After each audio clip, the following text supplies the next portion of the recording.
இது சொன்னா போதும் அப்படிங்கிறாங்க மேடையில். வாங்க, அவரே மற்றெல்லாம் பார்த்துவாங்க. மதிப்பிற்குரிய திரு அண்ணாமலை அண்ணன் அவர்கள் சிறப்புரையாற்றுவார்.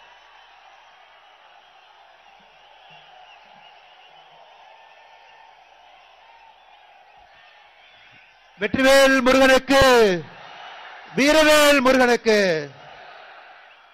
அன்பு சொந்தங்களே, இந்து சொந்தங்களே, நாம் யாரும் கூட நிச்சயமாக பயப்பட தேவையில்லை. காரணம், வருண பகவான் இன்னும் ஒரு 1.5 மணி நேரத்துக்கு நம்மளை சோதிக்க போவது கிடையாது.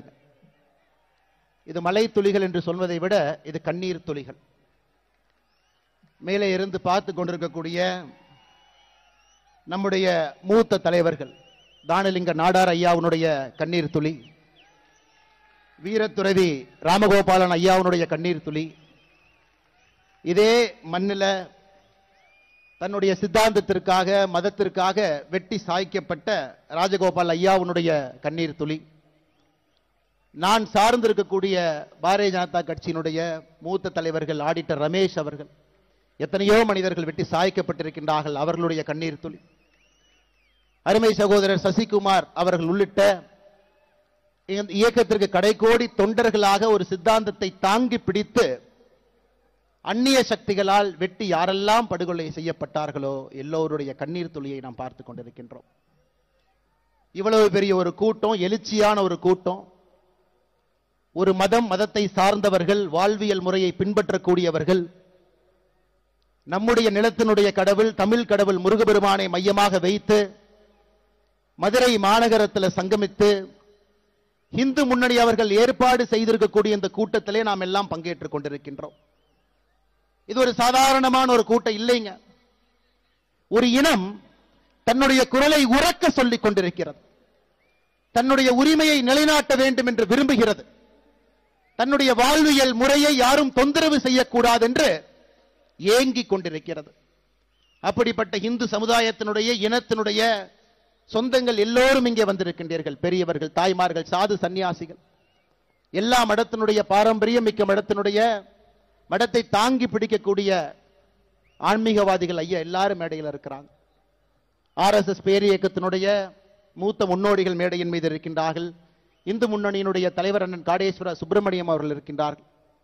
நான் சார்ந்திருக்கக்கூடிய பாரதிய ஜனதா கட்சியினுடைய தலைவர் அன்புக்குரிய அண்ணன் நயினார் நாகேந்திரன் அவர்கள், எல்லா மூத்த தலைவர்கள் மேடையின் மீது இருக்கின்றார்கள். மிக முக்கியமாக இந்த நிகழ்ச்சிக்காக தன்னுடைய பொறுப்பை எல்லாம் விட்டுவிட்டு, இதுதான் என்னுடைய முதல் பொறுப்பு, எங்கே சனாதன தர்ம பிரச்சனைக்கு உள்ளாக்கப்படுகிறதோ அங்கே நான் இருப்பேன் என்று சொல்லி இந்த நிகழ்வுக்கு ஆந்திரா மாநிலத்தினுடைய துணை முதல்வர் அண்ணன் பவன் கல்யாண் அவர்களும் கூட இங்கே நம்மோடு வந்து நின்று கொண்டிருக்கின்றார். அருமை சொந்தங்களே, ஒரே ஒரு நிமிஷம் யோசிச்சு பாருங்க. உலகத்துல யூதர்கள், ஜூஸ், மொத்த மக்கள் தொகையில வெறும் 0.2 விழுக்காடு இருக்கிறாங்க. 0.2 விழுக்காடு.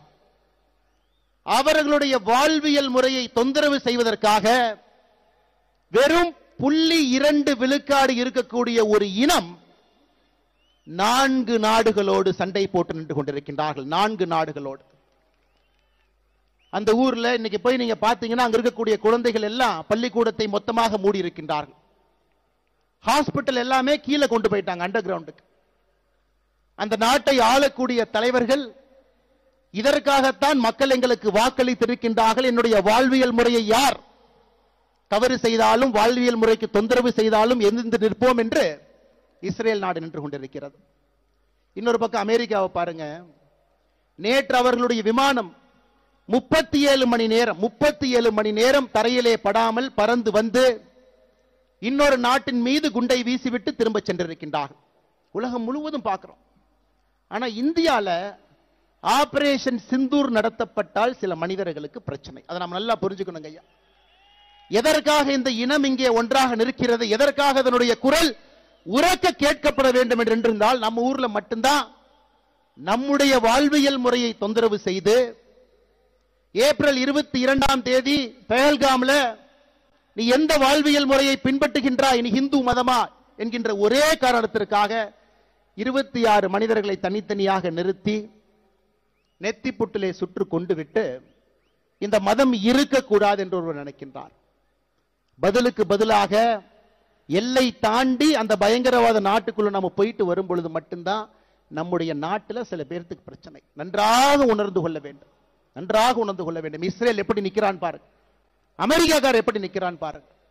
இன்னைக்கு இந்தியர்கள் முதலாக நாம் பார்க்கின்றோம், நம்முடைய கண் முன்னால் நாம வாழக்கூடிய சம காலகட்டத்தில் நாமும் எழுந்து நிற்கின்றோம். என்னுடைய வாழ்வியல் முறைக்கு பிரச்சனை வந்தால் எழுந்து நிற்பேன், திருப்பி அடிப்பேன் என்று.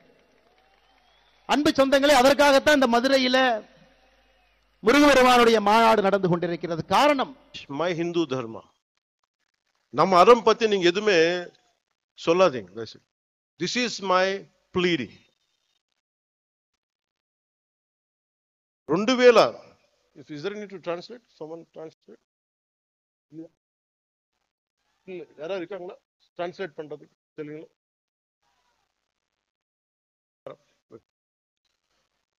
ఓకే, మీకు కొంతమందికి తెలుగులో మాట్లాడితే అర్థం అవుతుంది అనుకుంటా. మాట్లాడతానండి. వణకం సార్. 2014లో నేను ఒక పార్టీ ప్రారంభించినప్పుడు తెలంగాణ హైదరాబాద్లో, ఆ రోజు నేను అనుకోలేదు ఏథెన్స్ కంటే పురాతనమైన నగరం అయిన మదురైలో ఇన్ని లక్షల మంది జనం మధ్య తమిళ్లో నేను గౌరవించే నా తమిళనాడులో, నేను పెరిగిన తమిళనాడులో, నేను ఇష్టపడే తమిళ సంస్కృతి, నాకు సంస్కృతి బీజాలు పోసిన తమిళనాడు, తమిళ భాష, వీటన్నిటిలో నేను ఒకరోజు ఇక్కడికి వచ్చి ఎంతమంది గురువుల మధ్య, ఇంత పెద్ద హిందూ మున్నని పెద్దల మధ్య, ఇన్ని లక్షల మంది ప్రజల మధ్య నేను ఇలాంటి రోజు ఒకటి వస్తుందని నేను ఎప్పుడు ఊహించలేదు. I hope you can translate. நான் 2014 நான் ஒரு கட்சியை ஆரம்பிக்கும் பொழுது, நான் ஹைதராபாத்ல தெலுங்கானால அரசியல் செய்யும் பொழுது, நான் வளர்ந்த தமிழ்நாட்டில், நான் படித்த தமிழ்நாட்டில் ஒரு ஆன்மீக பூமியான ஏதென்ஸ் நகரத்திற்கு தொன்மையான நிகரான ஒரு மதுரை மாநகரில் நான் இந்த மாதிரியான இந்துக்களுக்கான ஒரு கூட்டத்தில் என்ன ஒரு சிறப்பு அழைப்பாளராக என்ன அழைத்து இப்படி நீங்க கௌரவிப்பீங்கன்றதை நான் நினைச்சு கூட பார்க்கல அப்படின்னு சொல்றார். ఆ సభ ప్రారంభించినప్పుడు నేను నాకు ఇష్టమైన ఒక తెలుగు కవి చదివాను. అది ఎందుకంటే నాకు సుబ్రహ్మణ్య భారతి గారి అచ్చమెల్లె అచ్చమెల్లె పోయం గుర్తొచ్చింది. అదేంటంటే, ఇల్లేమో దూరం, అసలే చీకటి గడాంధకారం, చేతిలో దీపం లేదు, దారంతా గోతులు లోయలు, కానీ ధైర్యమే ఒక కవచం. ఇది తమిళ్లో కొంత నేను చెప్తాను, దీన్ని కరెక్ట్ అయితే మళ్ళీ సార్ మీరు కరెక్ట్ చేయండి. இருட்டு, கையிலே விளக்கு இல்லை, வீடோ நெடுந்தொலைவில், வழி முழுவதும் மேடு பள்ளம், மனதில் துணிச்சல் தவிர வேறு இல்லை, அச்சமில்லை அச்சமில்லை அச்சமென்பதில்லையே என்று மகாகவி பாரதி சொல்வாரே, அதுதான் துணைக்கு வந்தது. அச்சமில்லை அச்சமில்லை என்று நம்முடைய பாரதியார் கூறினார். அதை எப்படி என்றால், வீடு தூரத்தில் இருந்தது, ஆனால் கண்ணுக்கு தெரியவில்லை, இருட்டாக இருந்தது, மேடு பள்ளங்கள் நிறைய இருந்தன, ஆனாலும் தைரியம் ஒன்றே அதை கொண்டு அந்த இடத்தை சேர முடிந்தது. அதைத்தான் அவர் அச்சமில்லை அச்சமில்லை அச்சமில்லை என்பதை தைரியத்தோடு நாம் செய்து கொண்டால் எதையும் வெற்றி அடைய முடியும் என்பதை அவர் கூறுகிறார். அதான் திருத்தி சொல்ல சொன்னார். నేను ఈరోజు ఇలా నిలబడగలుగుతున్నాను అంటే నాకు మురుగన్ చూపించిన దారి, ఆయనకి నా మీద ఉన్న అపారమైన భక్తి. ఆయన చూపించిన దారి ఏంటంటే, ధైర్యం, వీరత్వం, ప్రేమతో నిండి ఉంటుంది.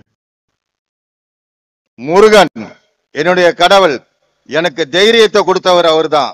அவர் கொடுத்த ஒவ்வொரு வழியையும் தைரியத்தையும் பார்த்துதான் இன்னைக்கு நான் இந்த இடத்துல நிக்கிறேன்றத சொல்றாரு அவர். మురుగన్ చూపించిన దారిలో నడిస్తే విజయమే వస్తుంది, మంచి కోసం మార్పే తెస్తుంది. முருகன் காட்டின வழியில நாம நடந்தா நல்லதே நடக்கும், வெற்றியே நடக்கும், நமக்கு எல்லாமே நல்லதே நடக்கும், வெற்றி தான் நடக்கும்ன்றத அவர் சொல்றாங்க. ఈ దారి కష్టమైనది, కానీ బలాన్నిచ్చేది, ధైర్యాన్ని నింపేది, అనుకున్నది సాధించేది. இந்த பாதை மிக மிக கடினமானது, ஆனா இந்த பாதையை நம்ம கடந்துதான் ஆகணும். அதுக்கு முருகனை நினைச்சு நம்ம கடுமையாக போராடி நிச்சயமாக வெற்றி அடைய வேண்டும் என்ற நோக்கத்தோட போகணும்னு சொல்றாங்க. మనం వెళ్లే దారిలో, మనం ఎంచుకున్న దారిలో శత్రువులు, అరాచక శక్తులు ఉంటాయి, భయపెడతాయి. కానీ వీరవేల్ వెట్రివేల్ మురుగన్ తోడుండగా మనకేంటి భయం? நம்முடைய பாதையில ராட்சசர்கள், கடுமையான கொடுமையான ராட்சசர்கள் இருக்கிறாங்க. அந்த பாதையில நாம போகும்போது வீரவேல் வெற்றிவேல் என்று சொன்னால் அந்த ராட்சசர்கள், கொடுமையானவர்கள் ஓடி போய் விடுவார்கள் என்று கூறுகின்றார். మార్పు అనేది